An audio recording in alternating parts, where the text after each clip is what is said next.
All right. Welcome to the No Love Podcast, where we decrease tomorrow's divorce rate today by teaching singles and couples alike how to experience love on purpose and not by chance.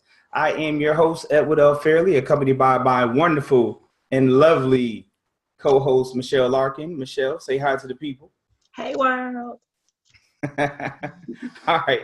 So I don't think we could have planned this if we tried. The No Love podcast live date is on the No Love actual holiday. So happy Valentine's Day to all. I hope you are enjoying this day of love, and I hope this is not the only day in which you represent or express love to one another. And whether you are with someone or not, this is not a day for you not to acknowledge love. So again, it should not be I don't know. set What about aside us for lonely one folks? day. You say what? What You about us say lonely what? folks? We feeling left out today because ain't nobody like with no You dates, know, hours. hey, and that's what this journey is about. Finding love within ourselves first so that we can enjoy the love of our lives together. Interestingly enough, many people aren't aware, I don't celebrate Valentine's Day. So, hey, Dominique, I don't celebrate Valentine's Day in the sense that I don't buy my wife any flowers on Valentine's Day. I don't buy her any cards on Valentine's Day. Um, what you'll learn about me is typically I pay attention to what most people do and I do the opposite. Which um, you do, but there's also you said a precedent in your behavior. But I mean, the author of the no love environment has to have Valentine's Day every day. Like your well, love is a part of just your life. it's not every day, but I'll put it to you this way. I give my wife flowers and cards and things of that nature throughout the year, so much so that she could easily say that I do it all the time, but I don't do it as much to where she would expect it. I do it enough for it to be a surprise when it's done. So I definitely I don't do Valentine's Day, and I'm not knocking anyone that does it, but I personally feel that if my wife looks out and she has flowers and cards and candy at a time where everybody else has flowers and cards and candy, that doesn't make her seem or feel special. But if she gets cards and candy and things of that nature on days when other people don't, that would be more special than someone telling me that I should have done it or doing it while others have done it. But So isn't that the paradigm that we're challenging, right? Is that you have to love is being a part of a collective or following trying to keep up with what people say is love. Like isn't that really what we're saying? Is it's not about following the crowd. It's about finding love and expressing it individually, most um, certainly. and making people feel valuable. Like it's like it could be a made up holiday because we're focusing on the act of today and the exchange of gifts that were marketed for today. But like you're saying, the surprise and the genuineness of it and the coolness of just being thought of in general is really Yeah. the essence of what they're trying to capture in a manufactured day. Yeah, yeah. So, yeah, I mean, first of all, I applaud and I'm excited about anything that suggests people to have love on their mind.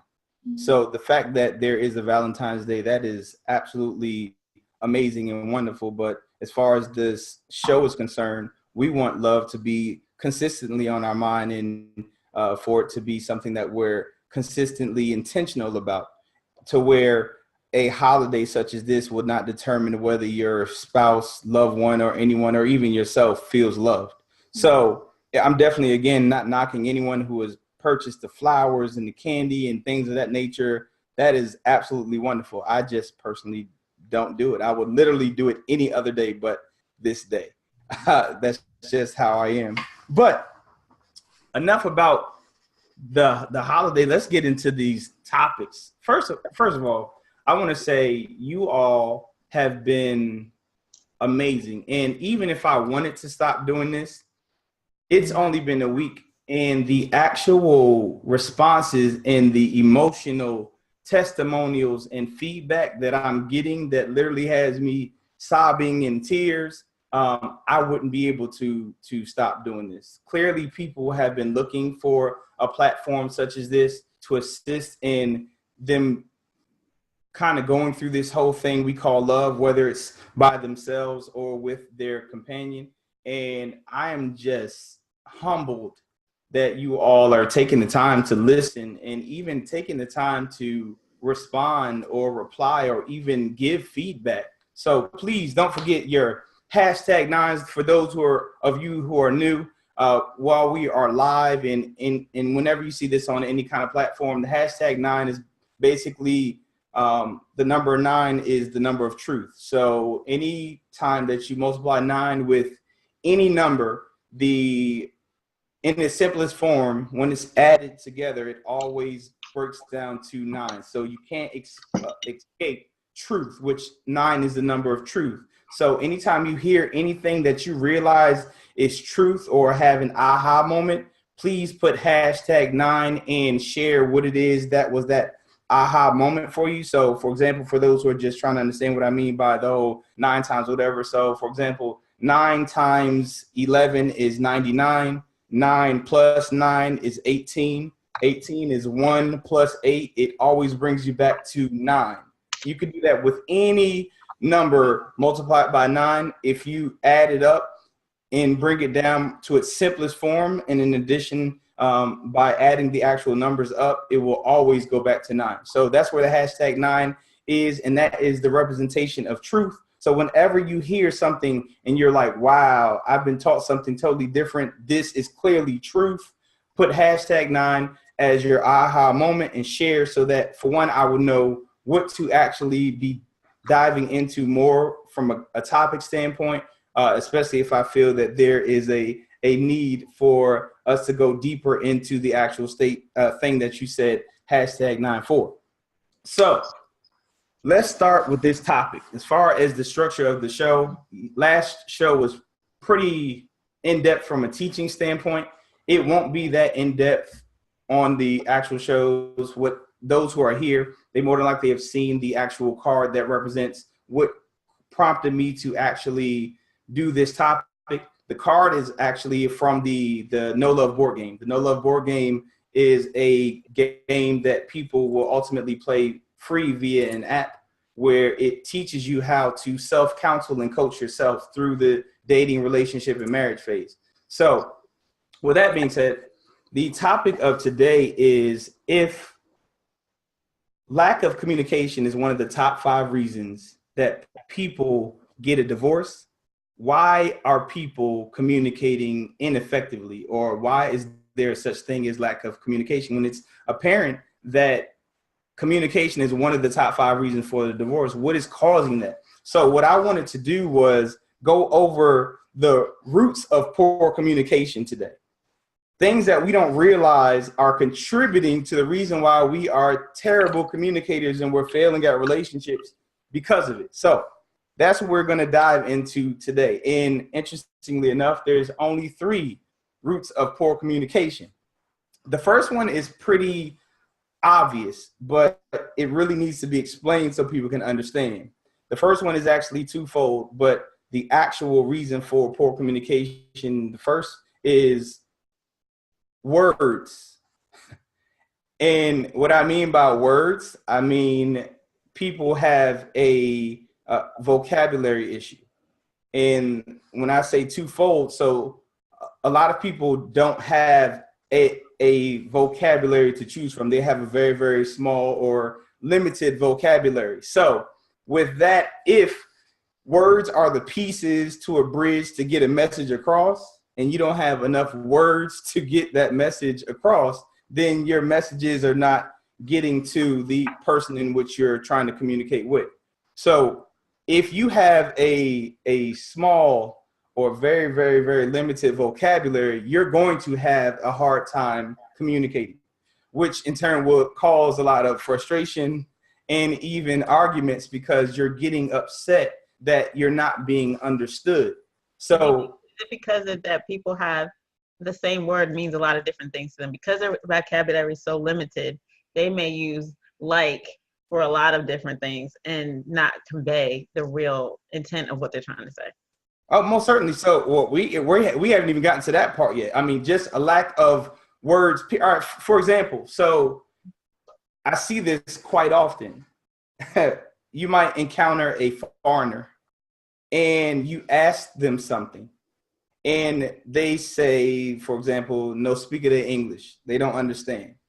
And what we do is we start yelling in English the same thing that we said. We might even slow it down, but we'll yell it as if saying it slowly and loud is going to actually help them to understand. And all it's doing is making them more frustrated that they don't understand what it is that you're saying, and making you more frustrated that they're not grasping what you're saying.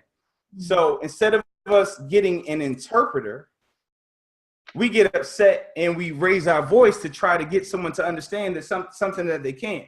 Same thing with communication. We typically don't have enough words to say what it is that we want to say. So we get frustrated and we start yelling loudly instead of changing how we said it to better help them to understand it. And we can't change how we said it because that's the only way we know how to say it due to us having a lack of vocabulary.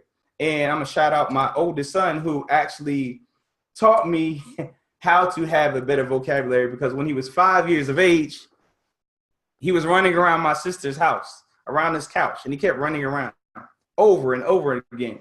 And I told him, I said, stop running, you're making me dizzy. And he stopped and he asked me, he said, what's dizzy? And for the life of me, I could not articulate what dizzy was. And so I had an aha moment. You know what? I know what I do. I stood up. #9. I see you. Thank you. I stood up and I picked my son up and I spun him around over and over and over again. And then I placed him on the floor and he wobbled and then he fell. And as soon as he landed, I pointed to him and said, that's dizzy.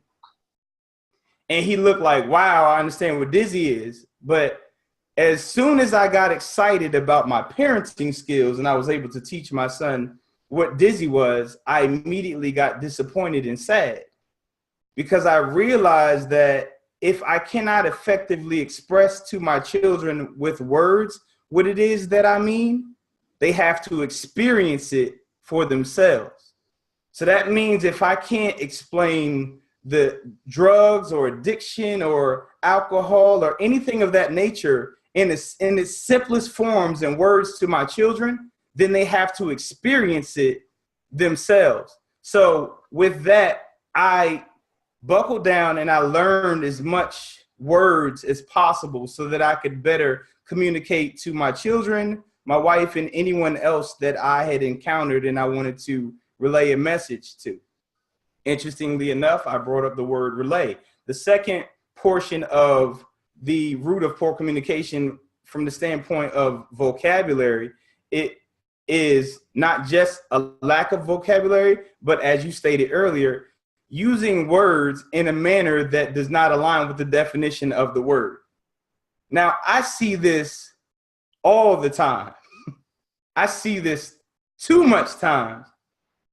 So years ago, I'm in college, and this young lady who we both shared a mutual friend, she's sharing information with me that she's excited about. After she shares it, she tells me to delay the message to our mutual friend.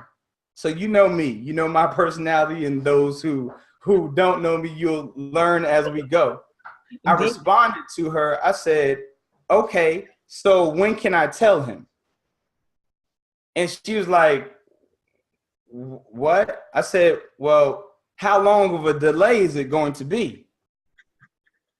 It still didn't click to her. So she's like, what? What are you talking about? And I said, when can I said, You just When can I tell them? You said for me to delay the message. So how long of a delay is it? Unless you mean relay the message, like relay the race, relay race, pass it along. Is that what you meant? She said, oh, you know what I meant. Stop playing. And I take words very seriously. And I said, actually, you need to know what you mean, and you need to say what you mean. I said, there's a lot of men that are in jail because they thought they knew what a woman meant when she said no. They thought she meant yes, quote unquote, she meant yes, but they still took it anyway, which resulted in them being in jail for rape. And the concept of this and the meaning behind this is you need to say what you mean and mean what you say. And it blows my mind when I hear people say things like, I'm too literal. And I think to myself, how can you be too literal if my words match what I mean? How in the world are people communicating if their words don't match what they mean?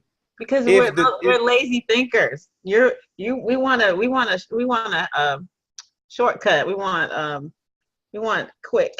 Like we want the assumptions. We want to be able to make assumptions, and you're like, no, I want you to understand. Well, see, but that's what's crazy about it. I would think that's more difficult if I have to wear a decoder ring to understand what you meant when you were yelling for me to stand up, but you really meant for me to sit down. But we assume that there's intimacy if you can use shorthand, right? But what you're saying is don't use shorthand and you create more intimacy, right? So we assume that you know me. So then if I don't have to say, if I'm not clear, then we're intimate because I can fill in the blanks and I can think what you're thinking, blah, blah, blah. But you're saying, which is challenging the status quo a little bit, that no, if you're clear, you create more intimacy because there's no question. Not to mention, like, there's no ambiguity as to what it is that I mean. If I mean what I say and my words align with the actual definition of them, there's no confusion, hopefully. But if you don't have enough vocabulary, you won't be able to understand what I'm saying. And if you're assuming that what I'm saying is what I'm saying based off of me using words that don't align with the definition, that really blows my mind. How did you conclude that what I said was accurate if you just made up something, or I made up something and you just can't, like, and people do it all the time. They're that don't align with the meaning and they get upset because they don't get the response that they want. Now, I'm not going to keep beating on that. It's really, really simple. If you get or increase your vocabulary, you will be a better communicator.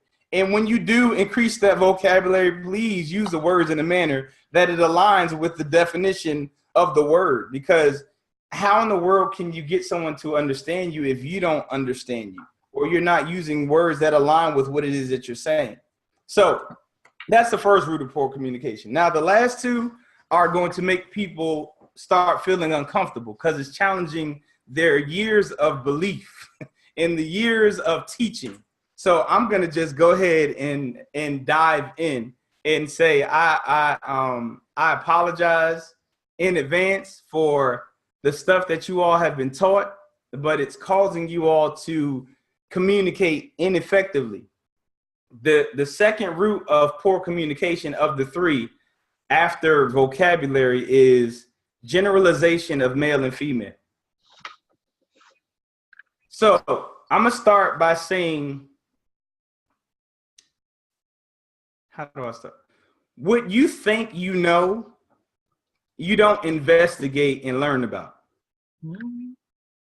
You just respond according to what you think you know. So if I think that I know men are a certain way and women are a certain way, there's certain things that I'm not going to investigate about my partner or the person that I'm with because I think I already know. So let's talk about generalizations. We have things or books like Men Are From Mars, Women Are From Venus, Act Like a Lady, Think Like a Man, Why Women Talk and Men Don't, Date Like a Man, His Needs, Her Needs. These are all titles and teachings that imply that men are a certain way and women are a certain way. And people are reading these things and taking away the information as if what is being shared is the gospel. So we say things, you got a hashtag now going on. We say things like, you know how men are. You know how women are. Well, he's a man. What do you expect? It's a woman. What do you expect? That is generalizing males and females. So what I'm going to do for the next few moments is I'm going to debunk this concept as quickly as possible so that we can start thinking on our own and challenging these teachings. Because I can assure you, these things are preventing you from communicating effectively because you're assuming that a woman is this way, so this is how she thinks or responds, or a man is this way, so this is how he thinks or responds, and you're taught that. So let's start with the first thing, statistics. We read all these books or these magazines that say 85, 95% of women like this or do this or what have you, or men like this or do this. And we read it and we're like, oh my goodness. We think of a situation where it aligned with us feeling that way or agreeing. And we say, oh my goodness, that's true. First of all, not even considering the fact that the statistic was a poll that you never participated in. So how do they conclude that 80 to 90 or whatever percent of women feel this way or think this way or act this way? You weren't even a part of the statistic, yet you adopted. That's what the foundation of sampling is. It's by sampling, I get a cross section and I can make an educated guess. I'm so glad you said that. Because let me tell you about sampling. Statistical relation, database. I love it. That's great. I love it. That's great. For years, I think it was 4 or 5 years, I was a Nielsen rating person. Me, my family, to represent at a 30-mile radius, Black people and Black couples. Represent all Black people. Now, I don't even watch TV. 1. 2, the things that my wife and them watch would be like the worst representation of what the society or even Facebook or what have you would say that we're watching. Yet I represented through statistics based off of me being a Nielsen person, the entire Black race of people. And that's exactly what those samples are doing. They're taking samples and they're saying that this man or this woman represents all men and all women. And it is so inaccurate. So I'm going to pass. But it's really meant to be an indicator. It's not meant to be a foundational truth. It's a litmus test. Then why share it? Why even share it? Taking a temperature and saying, you might be sick because your temperature's at 100, but you might not be. You might be just hot because you are outside. And that's my point in all of this. So why share it? And the reason why we're sharing it is because we're trying in the context of truth. No, we're trying to influence people's thought process. That's the whole reason for you to share that data or that conclusion. You're trying to influence people's thought process for you to go ahead and go a certain way. The second portion, because I'm not even going, that's minute compared to how we're going to debunk this. If all men are a certain way and all women are a certain way, then every couple, because there's been one couple that has been successful, will be compatible. Period. If you find one couple that's compatible, that's male and female, and males are a certain way and women are a certain way, then every couple will be compatible. We all know that that is not true. We know it's not true. Compatibility issues. So clearly, generality is not meant to be all encompassing. Like when you say all men don't like to hear women talk, that doesn't mean that's something to base the entire relationship on. I mean, that means that because some men maybe don't like listening to the 52, word explanation, but they've learned how to manage their facial expression while it's going on, so they can hear it. They've made concessions, I guess, was what I'm saying. The point is, you keep going back to, because you're fighting for this whole generalization thing. I'm not fighting for it. I'm just saying it's a component of reasoning, but it doesn't take away from your assessment. Like, let's understand the point of the reasoning, though. This is what I'm trying to help people understand, because this reasoning and this teaching is what's causing people to assume things about one another without investigating or learning one another, which makes you a poor communicator. You should not take a shortcut. I totally agree. You should not just take superficial information and say that's it. So now let's go ahead and attack those things. Since I brought the whole if one couple, let's say homosexuality, if all men are the same and all women are the same, then there would be no such thing as homosexuality, or there would be no such thing as heterosexuality, because one man liking another man, that would actually be the actual contribution to the men, the men and how they think and how they feel. Let's go a little further. They stated that men have a high sex drive. Women aren't that sexual. Yet women are the main or the majority when it comes to the porn industry or prostitution. So there's got to be something about sex that women like if they are the main persons that are in it. Let's go a little step further. You actually brought up details. You kind of indirectly brought up details. So women, they're detail oriented. They like to share more detail. And I guess my contention is that a generality is an absolute. And I agree with you. A generality is not an absolute, nor is a statistical representation. It's not 100%. It's usually 20%, 50%, 70%. That's the whole point of this show.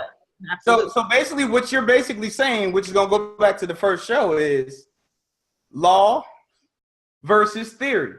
What's being taught is things that are true. What we are going to teach is truth. TRUTH, #9. And if we speak and teach truth, we can avoid people being tricked by things that are true. So it's to get people to think. And that's my point. It's doing the opposite. It's doing the opposite. If you are generalizing men and female, you're not getting people to think. You're getting people to try to take a cheat sheet in a book and say, this is how I learn how to communicate with my wife, because women like this and men like this. So that is not getting you to think at all. That's getting you to memorize a certain thing about men and females so that you think that you're communicating effectively by taking a few things that are true and making them truth, so that you think you're helping people communicate, when in actuality, you're causing people not to communicate. So let's go ahead and go with this whole detail. Women are detail oriented.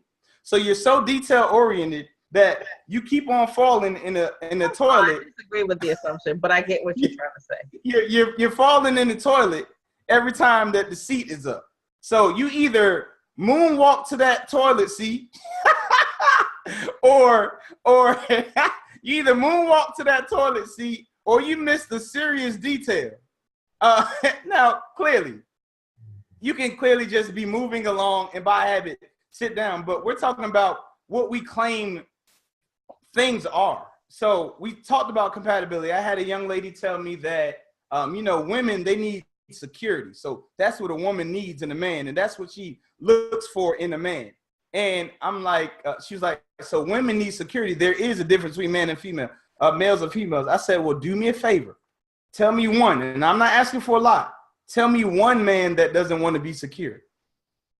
Tell me one man that does not want to come home. Okay, but let me just stop for a lights second. Being on, his bills being paid. Tell me one man. Your first statement about having limited vocabulary, because that person who's saying that is really, like when you unpacked it and said, tell me a man that doesn't want to be secure. Well, she's making a general statement with a limited interpretation of the word, stable, because women may seem to vocalize it more because she may have heard it in her friend group more or something. But my point, she's parroting what's being taught. That's all that is. She's parroting what's being taught. I feel the same thing. I hold on. Who said that it was a male or female thing? I didn't say that it was a male or female thing. I guess I have guys do this all the time.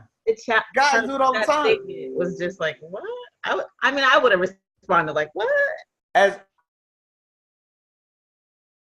you all are listening, you're hearing how passionate people are about these beliefs and truths, or quote unquote truths that have been taught. Yeah, she want to jump through this thing to hold on to a belief, and it's okay. I understand, but just be mindful that this belief is preventing you from communicating. So I had a guy tell me, he said, "Hey, I got it. If you take a baby boy and you take a baby girl and you put some blocks to the side and you put some dolls to the side, the baby boy is going to crawl to the blocks and the little girl is going to go to the doll." And I'm like, you're right, because that little boy's parents bought him blocks and the little girl's parents bought him dolls. Those are taught reactions or behaviors. But if you take a newborn baby and you put those same things in front of them, both of them putting them, either one that is closest to them, in their mouth. They don't know. When you see little boys playing with games, typically they're going to say, with dolls, they're going to say, don't do that. Don't play with no dolls. And they're going to replace it with what they think boys should play with. That's not something that just automatically happens. All of that is taught behavior. And as I stated in the beginning of this particular thing, the things that we think we know are the things we do not investigate and talk about. So if we think we know women are a certain way, we are going to respond to women a certain way without investigating the woman that we are conversing with. If we think that men are a certain way, we're not going to ask them what it is that they prefer. We're going to respond to them the way that the book said men want to be responded to. That is making you an ineffective and poor communicator. You're not taking the time to learn about that individual, which combats that and allows for you to be a more effective communicator, because you're taking the time to learn and understand that individual and responding to them accordingly.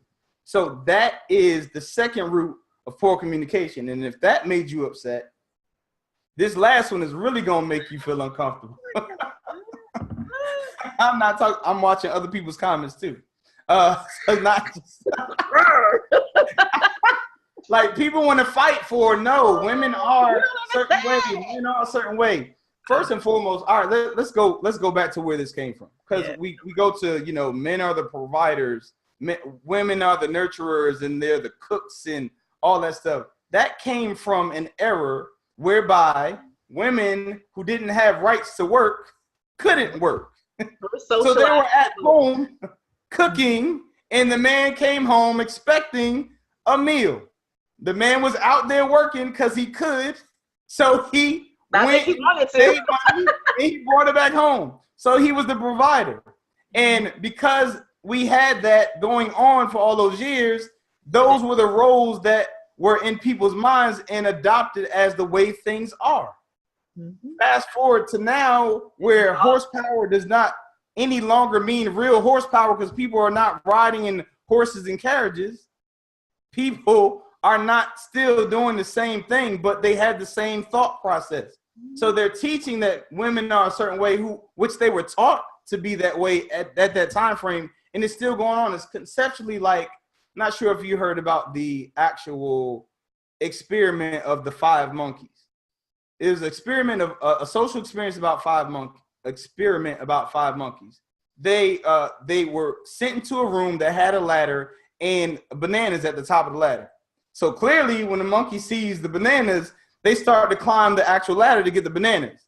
Every time the monkey climbed the ladder, cold water was sprayed on the monkeys.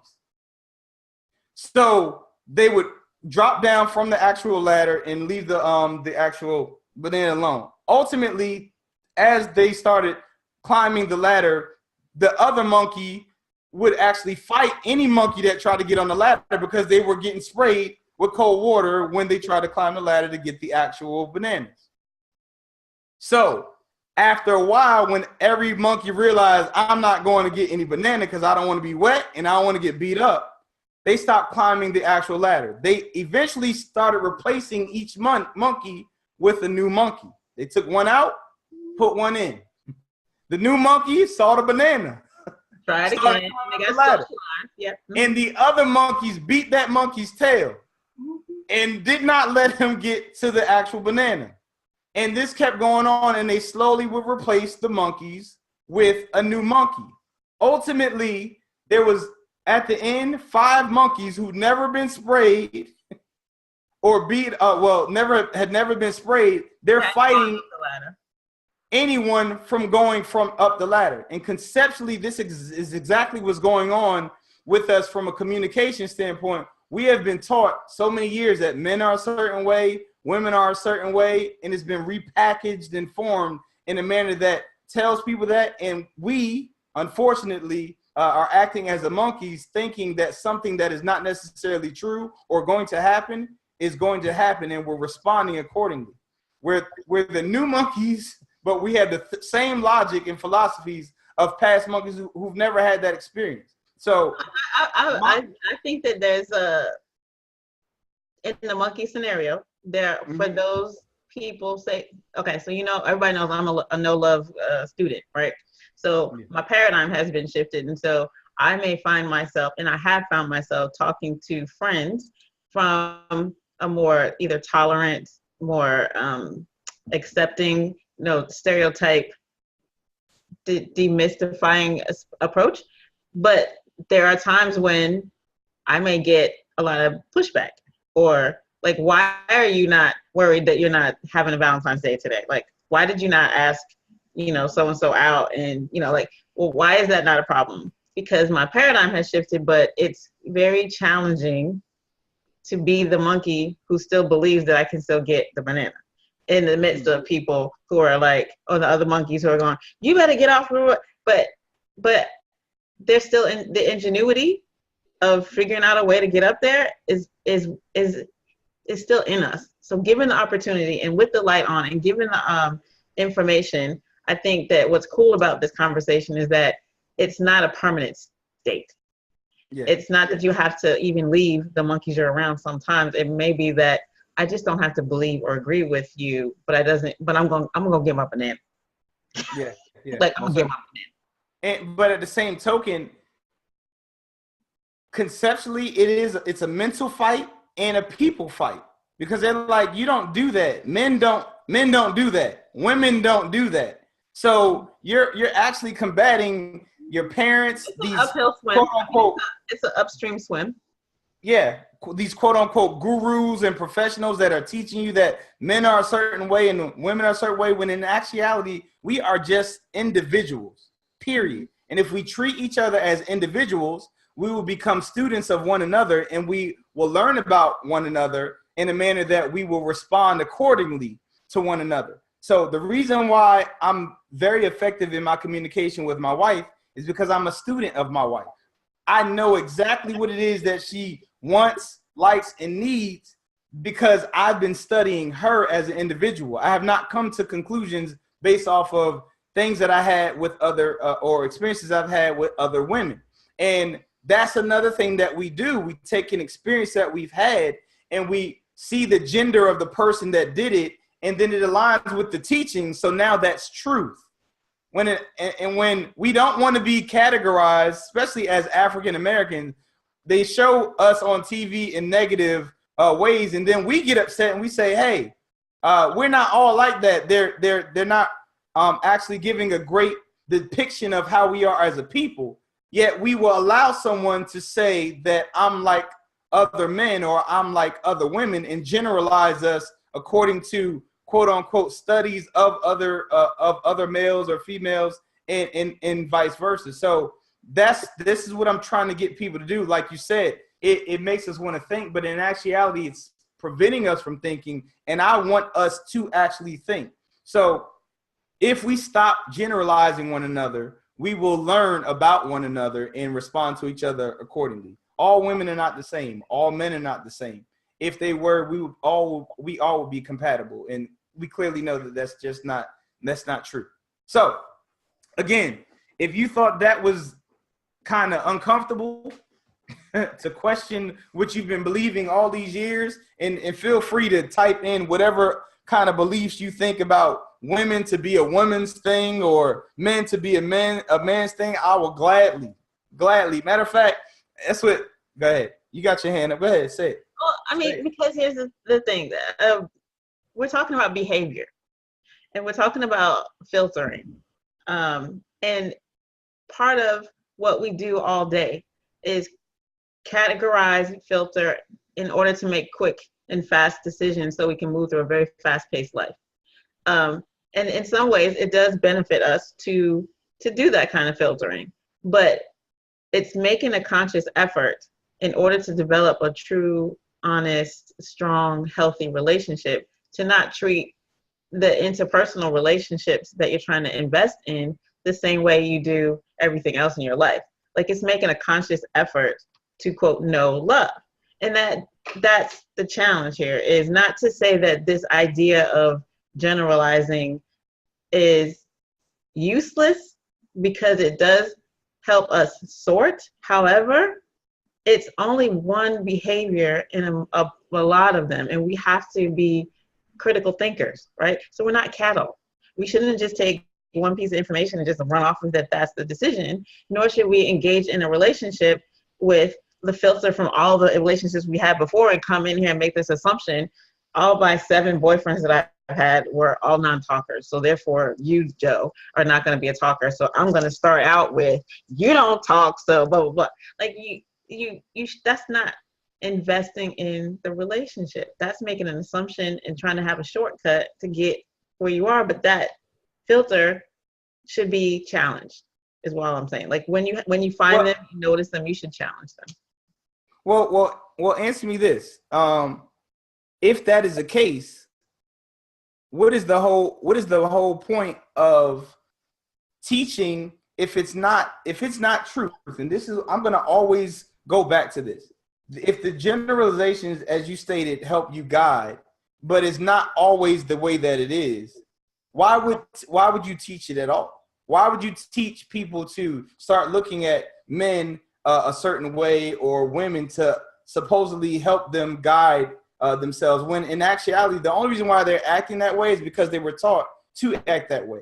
And that actually leads to where we're headed right now, because the actual third root of poor communication is, I almost said Santa Claus. It's common sense. The thought that there's a such thing as common sense. That is the third root of poor communication. The assumption that there's a such thing as common sense. Now, let's go ahead and define this whole statement or phrase, common sense. Anytime we say that something is common sense, what we're basically saying is everybody knows that. Do you disagree? You talking to me? Yeah, I'm talking to you. I already know where this goes, but do you disagree? I personally disagree, because I don't think there is a such thing as a common sense. I think that at some point in your relationship, there may be some common understandings that you've grown to, but I don't think that you can start out with an assumption that it's common. And even in work, or you can't make that assumption, especially with the plethora of social experiences. We are all the sum total of our experiences, and I can't make an assumption that you and I both know what red looks like, to be honest. Like, you might think that's cranberry red and I might think it's brick red, like that even to that degree. Like, I don't think there's common sense, although I think that there is I think that there are some basic understandings based on having the same language that can be communicated and that can be agreed upon, is I guess what I'm saying. But I do understand what you're saying, that you can't make the assumption that because I use the word red, that we are talking about the same red. So, well, let me go ahead. Let's finish what I mean, because clearly, yeah, common sense is a very common statement that is used, and people swear and live by the thought of it, and what it does is that is probably one of the biggest roots of poor communication. So whenever we say that something is common sense, basically what we're saying is everyone knows that. Everybody knows that. Anytime we make the statement, well, that's common sense, what we're basically saying is everyone knows that. And just the fact that you have to make that statement when someone does the opposite of what everybody knows is the evidence that there is no such thing as common sense. Because if that person, quote unquote, knew that, they would not have done the opposite of what you thought was, quote unquote, common sense. But I'm going to go back to the whole statement that I made about generalizations. The things that we think we know are the things that we don't discuss or investigate or try to understand. So when that person is concluding that something is common sense, they won't discuss it. They will just take it as an offense that it was not done the way that they thought common sense taught them to do it, or they would not take the time to understand and write them off as being slow or disrespectful or anything.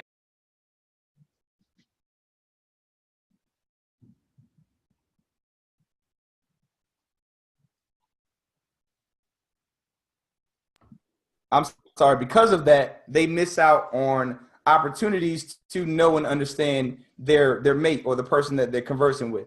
So the minute that you conclude that something is common sense is the minute that you should take the time to understand where that person is coming from, share with them how you came to the conclusion that something is common sense, or to the conclusion that that was common sense, or the way that they should have approached that response was common sense, and then ask them how they came to the conclusion that they should have responded to that particular situation the way that they did it.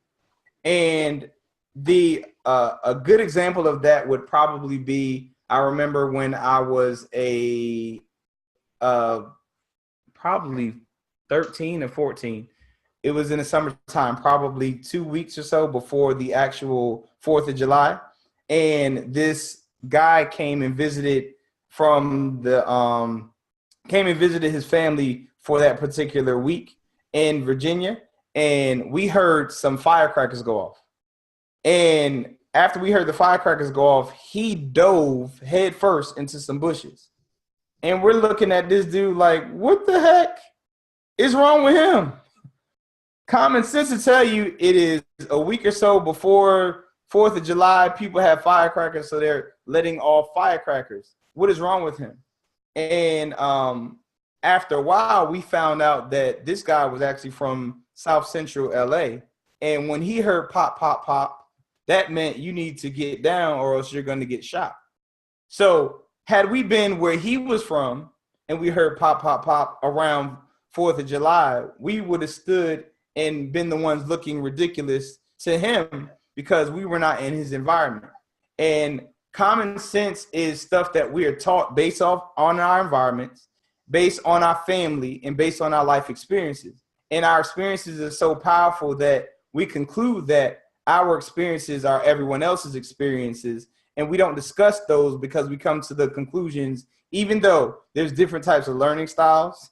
You have auditory, visual, kinesthetic, and that's it. Auditory, visual, and kinesthetic learning. So we learn differently, we see differently. Matter of fact, there's people that are colorblind because they can't see certain frequencies. So colors are frequencies, and if you can't see the frequency, you can't see the actual color, which makes you colorblind in that particular frequency. So just that alone means that people see things differently. So if we don't take the time to learn about one another because we've concluded that our thoughts are the way or the only way, that prevents us from communicating effectively, and we typically get offended, frustrated, or even angry with one another. So I'm just thinking through all of these 3 routes of poor communication as a divorcee.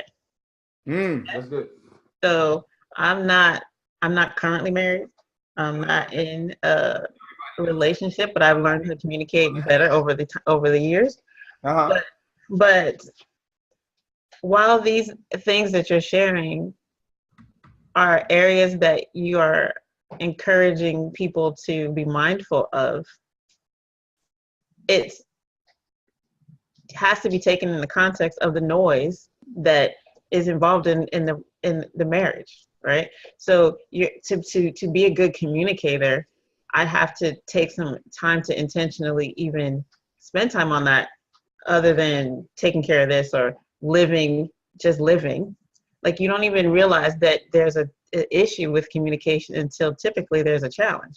Because especially in the early days where you're in love and everything's great, like everything, you're either perpetrating a fraud by putting out your best possible face as long as you possibly can, and agreeing with everything as long as you possibly can, and thereby giving yourself the illusion of good communication for a long time until you can't continue the story, right? So then maybe these things come into play.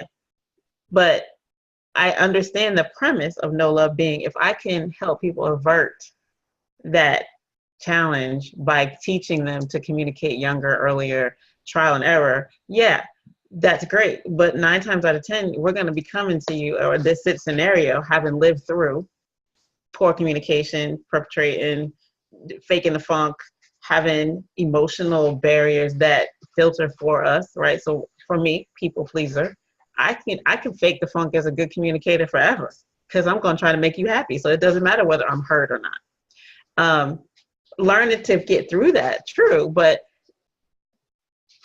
that's why I'm saying there are a lot of things that we use to cope that help us get through that don't even allow us to hear what you're saying until we get into crisis, or be able to not be in a heated, emotional, intense relationship so that I can hear you as an objective person, which is, I think, the reason why people read these books, right?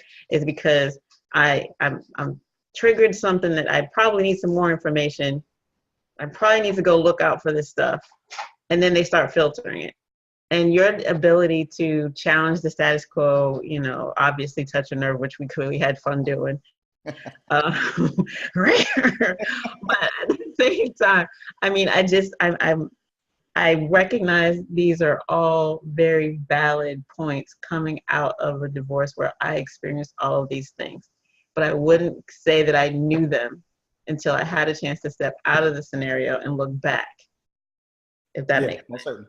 Most certainly. And that's why my approach is always to get you to, or anyone else, to look at your truth in a different way. Like the young lady who told me that, women, they need security. And I'm like, well, name one guy that doesn't need security. This is my way of saying, okay, stop really concluding that this is a man and female or man and woman thing, and really start looking at people as individuals. I'm giving you evidence that what you're thinking is not really accurate thought, so that I can get you to start thinking about people as individuals. So same thing with this whole concept of common sense. Common sense, that is a thing that we are taught based off of our group. Now, the crazy thing about it is, what happens is, with this whole thing about common sense, is it's taught by our group of people, more than likely our family, our life experiences, and just the general area in which you're in. So we come to the conclusion that certain things are common sense from the people that we learned it from. Then we get into a relationship and they do the opposite of what's quote unquote common sense, and we get mad at them. And then who do we go to talk to about the people who gave us the common sense? Are the people that we go to, and they tell you, oh, that was dumb what he did. That's common sense. But we never went and asked the person, well, why did you do it this way? What made you do it that way? To learn where they got their quote unquote common sense thought process from. So we go back to where we learned it to get affirmation about our thought process, to make us feel better about our thinking process. But we never go to the person. Again, we don't speak to or investigate things that we think we already know. So I knew he knew better. I knew he knew that he shouldn't have did that. And I remember it was years ago, I had put a post about common sense, and the lady came at my neck. She was like, no, there is a such thing as common sense. She said, if you have 1 cube left in the ice tray, common sense would tell you to take that ice tray out and fill it up. And the guy replied to her immediately. He said, no, common sense would tell you to use that last piece of ice and wash that tray out. Because if you refill it without cleaning it, you're nasty. And I'm like, that is a prime example of there's no such thing as common sense. There's thought processes that we've concluded that are truth. And because we think they're true, we don't even discuss them. We just come to conclusions about other people, and we don't even try to find out where they got their thought process or logic from to even find that we could better adopt their quote unquote thought process, or at least teach them why we think the way that we do and learn more about each other. So my thought on when there's no such thing as common sense, I do think there is such a thing as common or shared experiences or shared history or of course, that goes back to the generalization of males and females. Yeah, no, but like you said though in your illustration, so of my family has a common experience, and so yes, I can go back and validate my perspective based on growing up with these people, and they can pat me on the head and say it's great. But in that action, I am validating the fact that we have a common reality, right? So that's, for us, could be termed as common sense. However, what we're encouraging though is curiosity and respect and consideration for someone who didn't grow up with the same group of people or on the same street or have a shared experience, or who wouldn't interpret a particular situation the same way because they don't have the same context. That's why we don't marry our brother or sister, because that's not how that works. But there is something to be said for being respectful of the fact of individuality is a gift, right? And that's respecting someone enough. Like you said, you study your wife. She's continuing to evolve. That's not a class that's going to end. That's going to go on forever. Like that, like you should be continuously studying. Again, coming from somebody who's been divorced, not coming into the relationship with that information, it wasn't about studying the person. It was about surviving the scenario and figuring out what a common goal was. And if it was going to be raising children, what are the rules that we're going to live by? And so trying to meet in the middle. But where we didn't meet, we didn't have the tools to build a bridge. Got it. Yeah. And that's the thing. So with this whole common sense thing, I'm gonna kind of wrap all of this up from the generalization down to common sense to this. The prerequisite for wisdom is ignorance.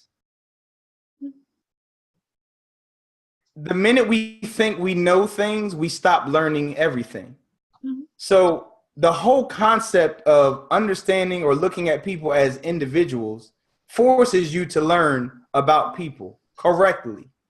But when we start generalizing people to make shortcuts or to try to find a faster way through Cliff Notes to understand my mate, you fail every time because you miss out on the opportunity to learn that person.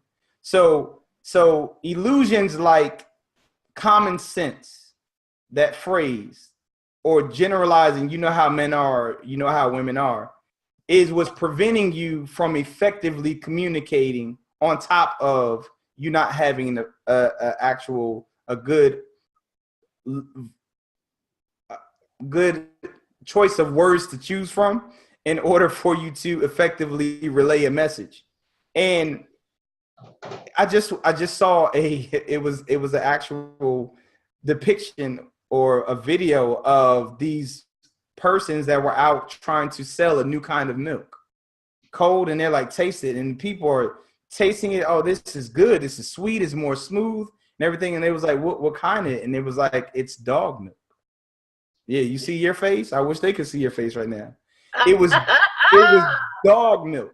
And these people were devastated, livid, going off because they gave them dog milk. Now, my response to this is, because I thought it was pretty hilarious, is who told us that cow milk was good milk? So, and this is where our whole thought process of common sense, which is why we have issues with culturally understanding one another, because we conclude that our life experiences are what is, and that's where our conclusions about common sense come from. So if we say, and I'm not saying that it's true or not, that Chinese people cook cats and dog, and that's disgusting, who taught us that eating beef and chicken and fish was accurate? If you go to China and you see them walking their chicken as opposed to walking their dog, you will be enlightened and say that, oh, they think that this is the pet, or they've concluded that this is their pet and this is actually their food. So that's why exposure, which this whole concept of no love is, exposure to truth, so that you start combating true things that are taught to you to be tricked. I mean, I don't even want to say tricked, because I'm pretty confident that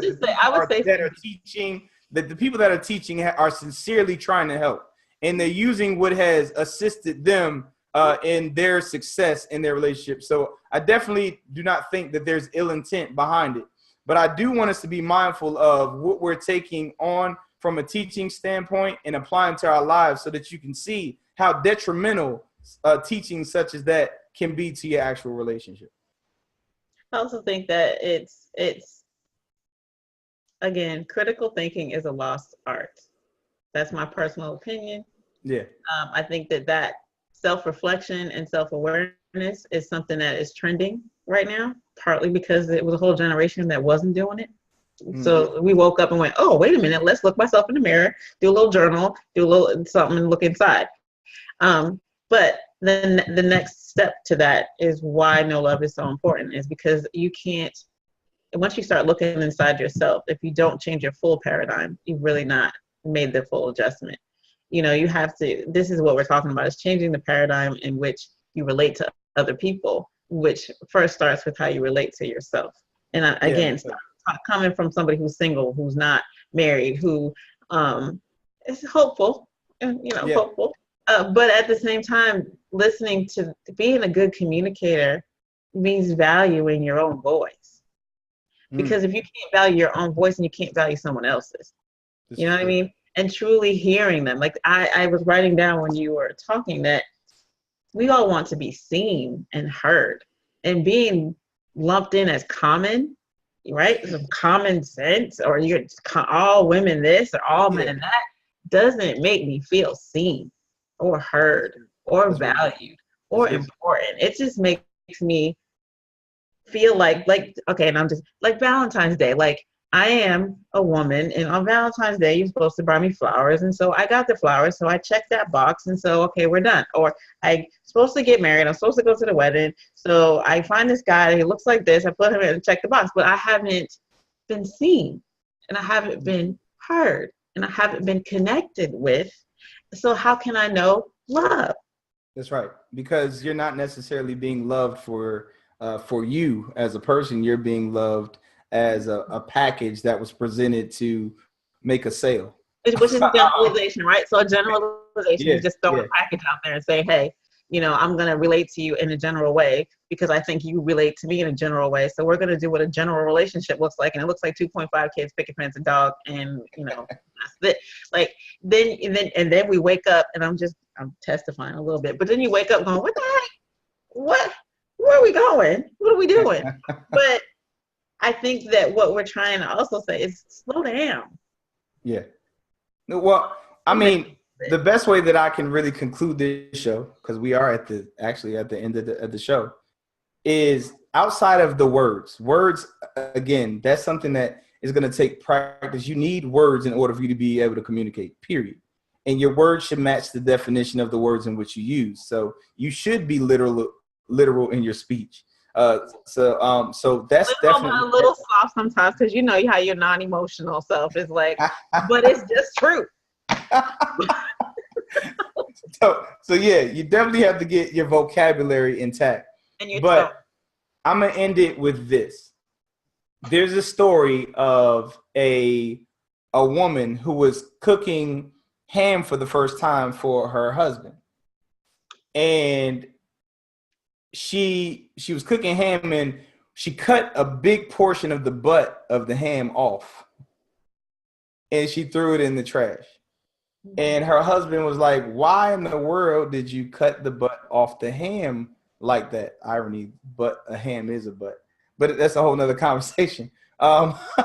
So, so he said, why did you cut off? You wasted a whole bunch of meat. She was like, well, my mom taught me to cook this way. I saw my mom cook ham and she cut the butt off. So we're clearly not supposed to use the butt of the ham. So I cut it off. And he's like, you might want to check because I think we just wasted a whole bunch of meat. I think that's what we did. I don't think it's bad. I think we just wasted a whole bunch of meat. So time passed. She finally got to speak to her mother, who she asked, hey, Mom, why is it that you cut the butt of the ham off when you cooked it? And she was like, oh, that's easy, baby. Every time I bought some ham, it was too big to fit the pot that I had. So I cut the butt off so that the ham could fit into the pot. And I share that story because a lot of us have things that we walk around with as truth. And we don't necessarily investigate where the logic behind that truth came from. And because of that, we are wasting a whole bunch of valuable experiences and thought processes on things that we were taught that once we get to the root of where they came from, they're not helpful or beneficial at all. So all I'm trying to do in this teaching today is to help you to start questioning how you came to the conclusion that men or women are a certain way, how you came to the conclusion that this or that is common sense. And when you start questioning those things and getting to the root of where it came from, and I promise you, you're realizing that it's just not necessarily truth, that is when you can start approaching people as individuals, as well as questioning how you come to conclusions about things and learning more ways to skin a cat, for lack of a better term, when it comes to just life and how you approach life in general. And with that, is there anything else that you would like to share, Ms. Michelle? No, I appreciate the time. I think it, like I shared with you, consistent exposure to thought-provoking information makes you a better participant in communication, right? Like, so you it's a muscle you have to exercise. So I hope that people enjoy these conversations because it's exercising a muscle that you may not have really, played with. So I hope that it's rewarding and it's fun for me. Well, as usual, I appreciate your minds and time. And I do take this platform very, very seriously. And I receive it humbly. And I will continue to serve you all the best way that I can. You all be safe, be encouraged, enjoy your Valentine's Day, and you'll be hearing from us next week. I love y'all. Peace.